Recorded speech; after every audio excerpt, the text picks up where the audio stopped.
안녕하세요, 여러분. 오늘은 루돌프 슈타이너, 그의 잘 알려진 4대 신비극 있잖아요. 네, 인문의 문부터 시작해서 영혼의 각성까지요. 맞아요.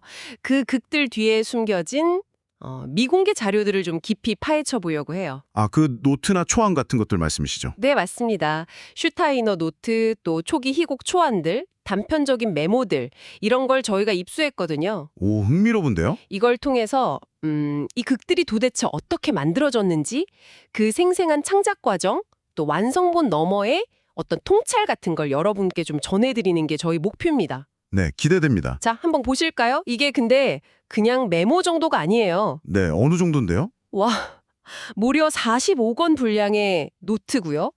또 200장에 넘는 그런 개별 기록들이라고 해요. 와, 45권이요. 정말 방대하네요. 그렇죠. 여기에는 최종 희곡에 들어가지 못한 장면들, 뭐 초기 등장인물 구상, 아니면 장면 전개 아이디어, 이런 것들이 담겨 있어요. 아하, 그러니까 완성본과는 또 다른 모습들이 있겠군요. 네. 그리고 좀 흥미로운 건 마리 슈타이너 여사가 처음에는 이 자료 공개를 좀 망설였다고 해요. 아, 그랬군요. 왜 그랬을까요? 뭐 여러 이유가 있었겠지만 나중에는 그 가치를 인정하고 일부를 발표하기로 결정했다는 거죠. 편집제도 연대 추정은 좀 어렵지만 그 아이디어가 처음 싹 터서 최종 형태로 다듬어지는 그 과정, 그 자체를 보여주는 데 초점을 맞췄다고 하고요. 아, 그 과정이 중요하다는 거군요.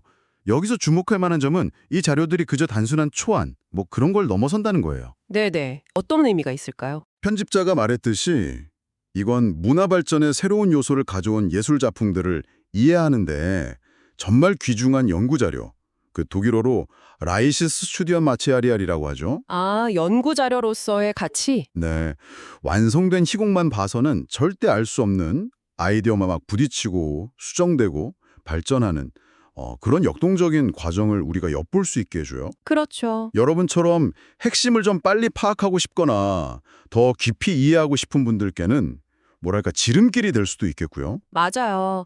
바로 그런 점이 정말 흥미로운 것 같아요. 예를 들면 그 초기 등장인물 목록을 보면요.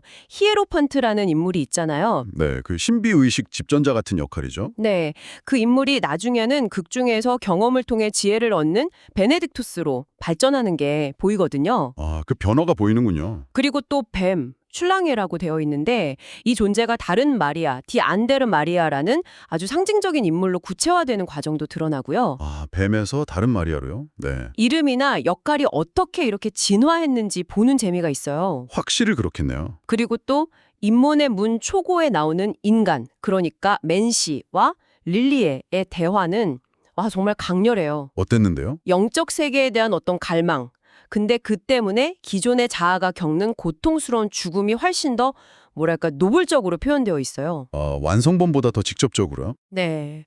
당신의 영적 깨달음이 내게는 죽음이 되었다 같은 대사요. Us mir Leben gibt, wat tot in dem Essig ergos in deine Geist glieder. 이 구절인데 완성본에서는 이게 훨씬 완화되고 좀 다르게 표현됐거든요. 그렇군요. 그 초기 버전은 영적 성장이 가져올 수 있는 어떤 파괴적인 측면, 그런 것까지 좀 가감없이 보여주려고 했던 걸까요? 네, 그런 느낌이 강해요. 관계에 미치는 영향 같은 것들이요. 이걸 좀 넓게 보면 이런 미발표된 대화나 장면들은 슈타이너가 그 입문 과정의 어려움 아시잖아요? 그 영적 세계랑 현실 세계 사이의 어떤 탱탱한 긴장감, 또 개인의 카르마 같은 복잡한 주제들을 무대 위에서 어떻게 형상화할지 정말 깊이 고민했다는 걸 보여주는 거죠. 아, 그 고민의 흔적이군요. 네. 예를 들어서 그 초안에서 인간이 느끼는 어떤 고립감이나 힘을 잃은 듯한 느낌? 나는 당신의 힘을 잃었고 뭐 이런 구절 있잖아요. 네네. 이 샤베살로른 나이네크래프트 같은 부분요. 이런 게 영적인 길을 가는 사람들이 실제로 겪을 수 있는 내면의 시련을 상징적으로 보여주는 것 같아요. 아하. 그래서 이런 구체적인 초안들 덕분에 우리가 완성된 드라마의 함축된 의미를 더 깊게 이해하고 슈타이너가 탐색했던 다양한 표현 가능성들을 엿볼 수 있는 거죠. 그렇군요.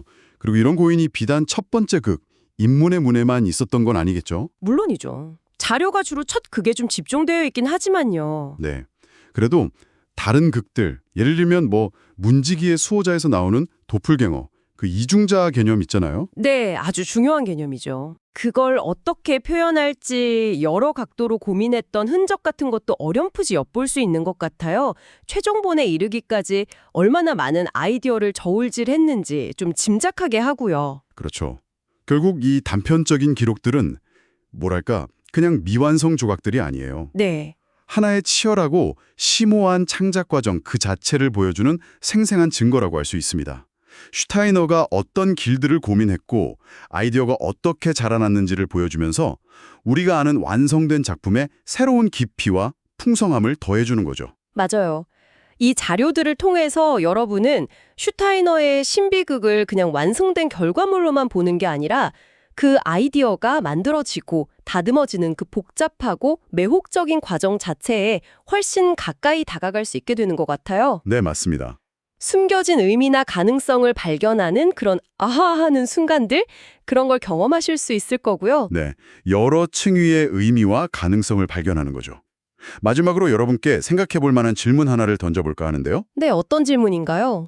이 초안들을 보면 아까 말씀하신 릴리에가 자신의 영적 본성이 타인, 그 맨시약의 죽음으로 작용하는 것을 고뇌하는 장면처럼 심오한 영적 통찰을 극적인 형태로 옮기는 과정 자체가 얼마나 어려운 일인지 좀 드러나잖아요. 네, 그렇죠. 그걸 표현한다는 게 참. 그러니까요. 그렇다면 이런 점은 인간의 가장 깊은 내적 경험을 예술이라는 틀을 통해 전달하려고 할 때 부딪히는 어떤 본질적인 어려움, 어쩌면 그 명백한 한계에 대해 우리에게 무엇을 시사하고 있을까요? 아, 심오한 경험을 예술로 옮기는 것의 한계라. 한번 생각해 볼 만한 질문이네요. 네. 여러분도 한번 이 점에 대해 생각해 보시면 좋겠습니다.